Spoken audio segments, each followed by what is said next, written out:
In this video, we review a new configuration option for resizing session host from the end user portal in Nerdio Manager for Enterprise 5.4 Premium.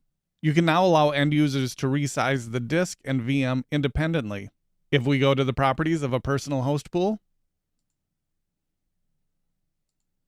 then to user self-service portal, we have the option to allow end users to resize their desktop. Let's enable that. From here, we can provide a list of allowed VM size and disk types.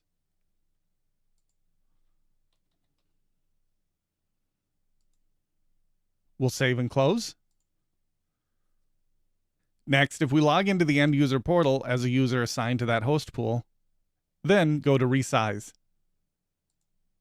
Users can resize their VM or disk to a size the administrators allowed.